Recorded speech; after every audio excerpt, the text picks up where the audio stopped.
Kembali lagi di Cerita Cinta Channel. Jangan lupa like, comment, and subscribe ya. Terima kasih.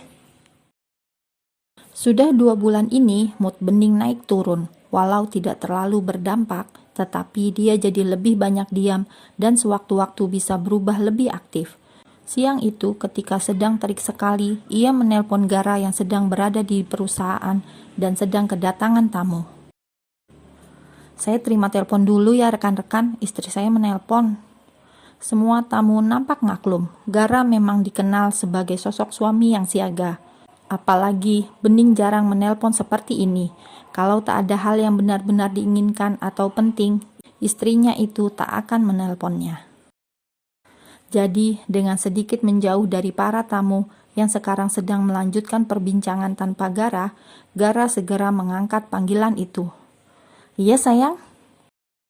Mas Gara, maaf sekali Bening menelpon siang-siang begini. Tak apa sayang, apa ada hal yang sedang terjadi? Atau kau menginginkan sesuatu? Bening diam sesaat, membuat Gara menyangka telepon itu telah terputus. Tetapi nyatanya telepon itu masih tersambung. Sayang, Mas Gara, sedari tadi Bening sudah keliling ke sana kemari mencari yang menjual kue lupis, tapi tidak menemukannya. Gara menghembuskan nafas lega. Rupanya sang istri sedang ingin sekali makan kue manis dengan gula merah itu. Memang cukup sulit mencari orang yang menjualnya di area tempat tinggal mereka. Baiklah, Mas Gara kebetulan sedang ada tamu penting sekali. Bagaimana kalau Mas Gara minta tolong Safira yang membelikannya? Kau tak keberatan? Tanya Gara. Bening tersenyum senang. Tak apa Mas Gara, tapi apa Mbak Safira tidak masalah direpotkan Bening seperti ini? Tanya Bening tak enak hati. Tak apa sayang, kalau dia keberatan, dia akan berhadapan dengan Mas Gara ya. Bening tersenyum mendengarnya. Akhirnya Gara mematikan sambungan telepon itu dan memanggil sekretarisnya. Ya Pak Gara, tanya Safira. Begini, aku tidak mungkin meninggalkan tamu-tamuku sekarang. Hanya saja, sekarang situasinya sedang genting sekali. Aku butuh bantuanmu untuk menjelajahi Jakarta dan sekitarnya sekarang. Kenapa, Pak? Apa ada yang perlu dimata-matai? Apa ada karyawan kita yang ketahuan bolos dan sedang dalam pengintaian? Tanya Safira antusias. Usut punya usut, sekretaris Gara itu dulunya memang bercita-cita menjadi seorang agen mata-mata. Karena itu, dia rasanya excited sekali dengan tugas penting ini. Ya, kau punya tugas penting untuk memata-matai. Sambut Gara tak kalah antusias. Wah, saya sangat bersemangat. Serahkan kepada saya tugas mulia ini, Pak. Baik, tugasmu tetapi memata-matai para pedagang kaki lima atau toko-toko kue. Lebih baik sepertinya jika kau memata-matai pedagang kue tradisional. Hah? Safira melongok. Apa-apaan bosnya ini?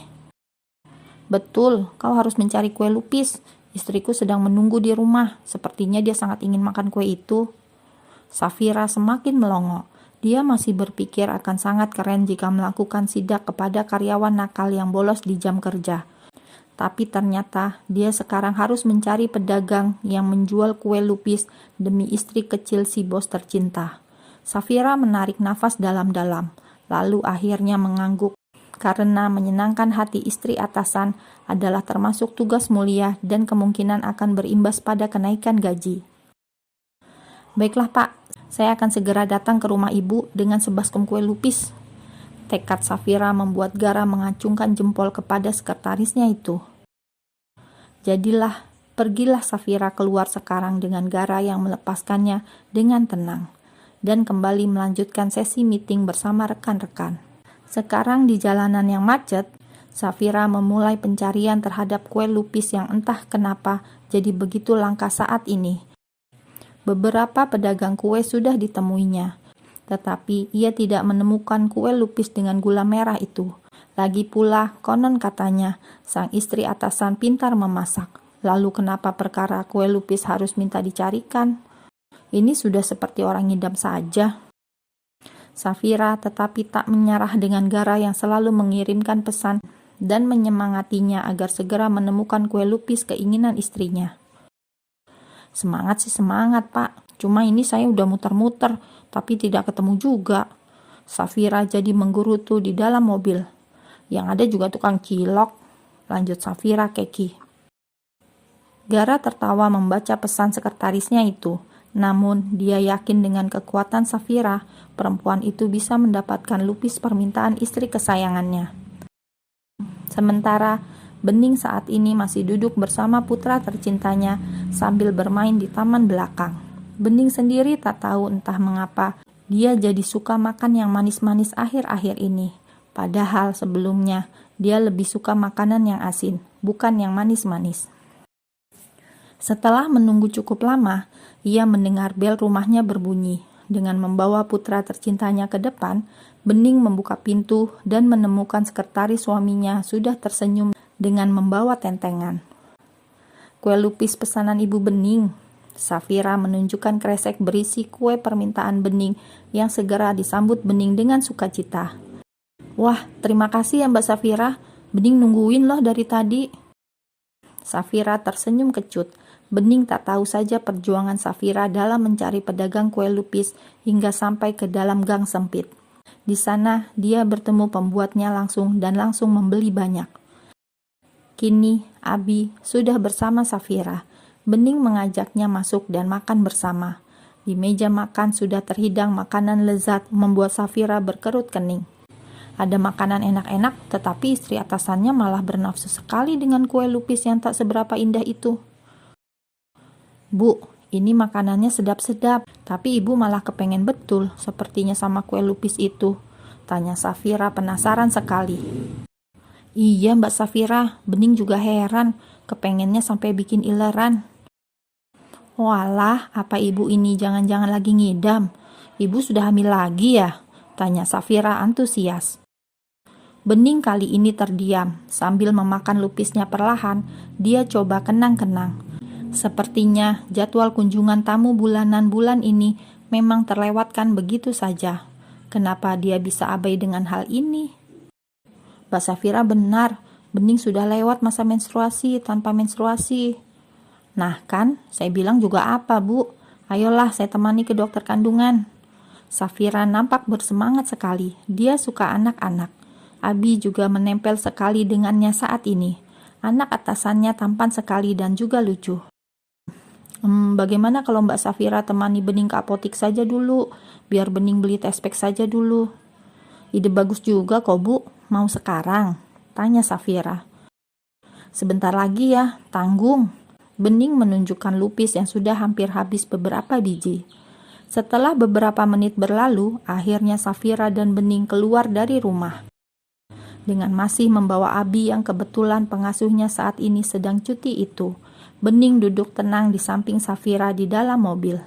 Diam-diam, Safira mengamati Bening. Istri atasannya itu sekarang bertambah cantik saja. Padahal sudah punya anak dan kemungkinan akan bertambah lagi anaknya. Tetapi wajah dan tubuhnya masih begitu awet muda dan terjaga. Dia juga kerap melihat kemesraan Gara dan Bening ketika Gara sengaja membawa Bening ke perusahaannya. Mereka tampak serasi dan terlihat sekali cara Gara memperlakukan Bening bak ratu. Nah, itu apotiknya, Bu. Bening mengangguk, lalu turun bersama Safira menuju ke sana. Bening langsung membeli 3 test pack untuk nanti langsung uji coba. Sudah, ayo pulang lagi, ajak Bening kepada Safira yang langsung gerak cepat membuka pintu bagi istri atasannya itu. Bening mengucapkan terima kasih, kemudian kembali diantar ke rumah oleh sekretaris suaminya itu. Mbak Safira bisa kembali sekarang. Terima kasih ya, kue lupis dan sudah ditemani ke apotik barusan. Sama-sama Bu Bening, apa saya perlu kasih tahu Pak Gara tentang kemungkinan bahwa ibu sedang mengandung saat ini? Tidak usah Mbak, biarkan menjadi kejutan untuk suami Bening. Lagi pula, belum tentu hasilnya akan positif. Safira mengangguk, lalu ia pamit pulang ke perusahaan lagi. Bening sendiri langsung menuntun putranya untuk masuk ke dalam rumah. Sayang, Mama mau ke kamar mandi ya. Abi main dulu sendiri ya nak. Bening membawa putranya ke ruang tengah dan segera menutup pintu kaca penghalang yang membatasi bagian belakang dengan kolam renang. Ia takut nanti Abi akan berlarian ke sana karena anaknya sudah begitu lincah berlarian ke sana kemari. Setelah memastikan keamanan untuk putranya, Bening segera pergi ke kamar mandi. Jantungnya mulai berdebar-debar, menantikan hasil tes pack yang baru saja dicelupnya dari wadah yang sudah tertampung urin. Semoga saja hasilnya positif. Bening berharap-harap cemas dengan hasil dari alat uji coba itu. Setelah beberapa saat, Bening mengangkat benda itu, melihatnya dengan perasaan berkecamuk.